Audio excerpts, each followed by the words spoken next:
Damai sejahtera dalam Kristus, saudara-saudari kekasih dalam Kristus. Senang sekali bisa kembali bersama Anda dalam pembahasan kita. Kali ini kita akan menyelami pelajaran ke-9 dari buku The Journey of Faith, karya pendeta Amos Hosea. Nah, pertanyaan utamanya terdengar simpel, tapi sebenarnya dalam banget. Mengapa kita sebagai orang percaya itu harus, dan ini kata kuncinya, tertanam dalam sebuah gereja lokal? Mungkin pertanyaan ini pernah ya terlintas di benak Anda, atau mungkin sering Anda dengar. Iman pribadi ke Yesus kan sudah cukup. Yang penting kan hubungan personal saya dengan Tuhan. Kenapa sih harus repot-repot berkomitmen sama satu gereja? Nah, ini pertanyaan bagus. Yuk kita cari jawabannya bareng-bareng dari sudut pandang Alkitab. Ternyata Alkitab itu nggak diam soal ini.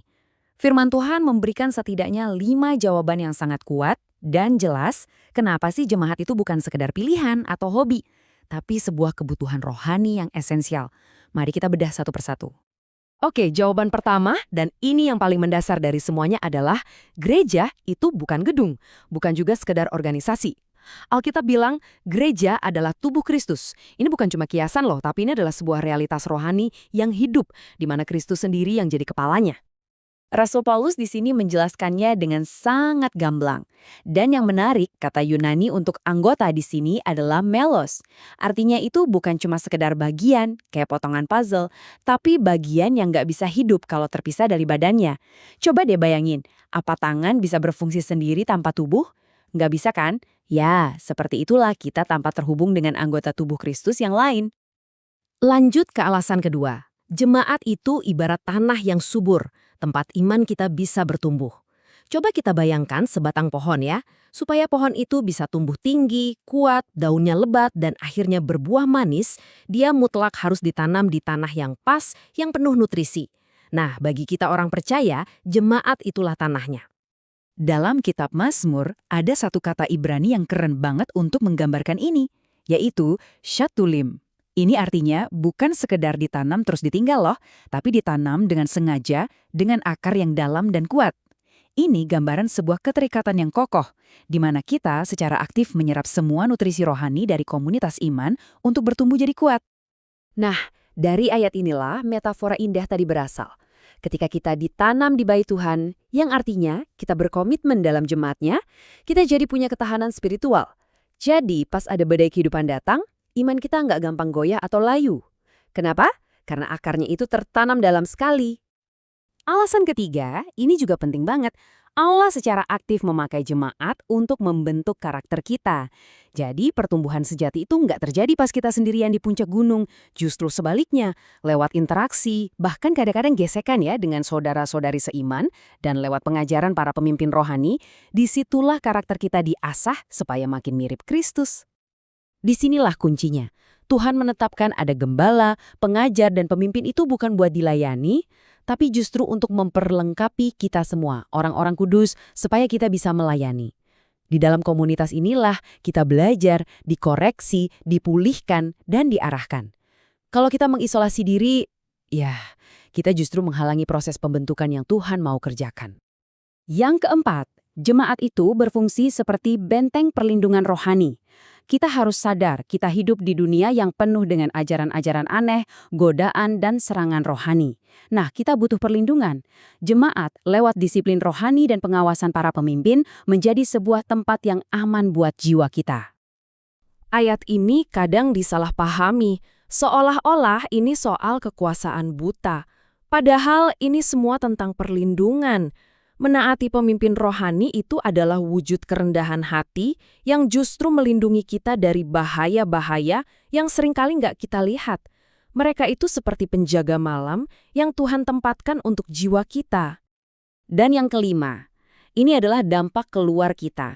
Jemaat yang bersatu itu adalah kesaksian Injil yang paling kuat bagi dunia.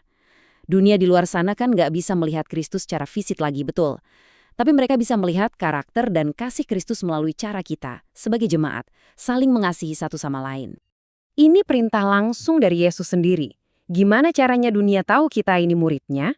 Bukan dari seberapa hebat kita berdebat teologi, tapi dari cara kita saling mengasihi. Jadi, jemaat itu semacam etalase di mana kasih Kristus dipamerkan kepada dunia yang sedang membutuhkan kasih. Oke, biar makin kebayang ya, mari kita pakai sebuah ilustrasi yang sangat sederhana tapi powerful. Ilustrasi tentang batu bata dan sebuah bangunan. Coba bayangkan ada satu batu bata tergeletak sendirian di tengah lapangan.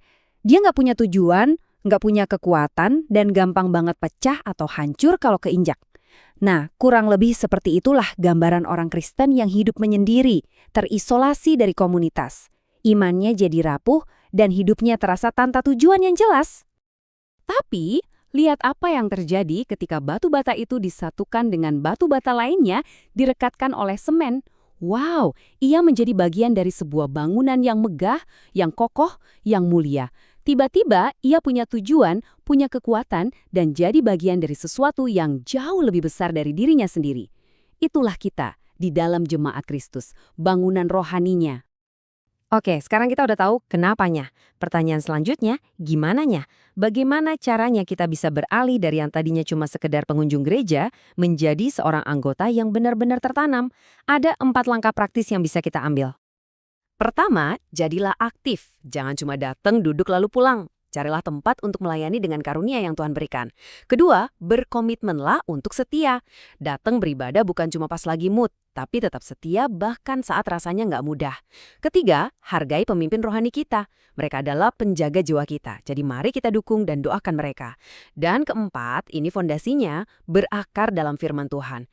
Jadikan pengajaran di jemaat sebagai makanan rohani utama kita. Nah, sebagai penutup pembahasan kita, mari kita renungkan sebuah panggilan yang sangat-sangat serius. Anggap ini sebagai sebuah peringatan, tapi juga sekaligus dorongan yang penuh kasih bagi kita semua. Rick Warren pernah bilang, dan ini kata-katanya tajam sekali, seorang Kristen tanpa gereja lokal adalah yatim rohani. Wah, ini gambaran yang menyedihkan ya. Tapi sayangnya sangat benar. Kita tidak bisa bilang kita mengasihi Kristus sebagai kepala, tapi di saat yang sama kita menolak dan menjauhi tubuhnya, yaitu gereja. Jadi, pertanyaan refleksi untuk kita semua hari ini adalah, di manakah posisi Anda sekarang? Apakah Anda seorang pengunjung yang datang dan pergi tanpa jejak? Atau Anda adalah seorang anggota keluarga yang sungguh-sungguh tertanam, berakar kuat, dan siap berbuah bagi kemuliaannya? Pilihan itu ada di tangan kita masing-masing. Semoga pembahasan singkat ini bisa mendorong kita semua untuk berkomitmen lebih dalam lagi pada rumah rohani kita. Tuhan Yesus memberkati.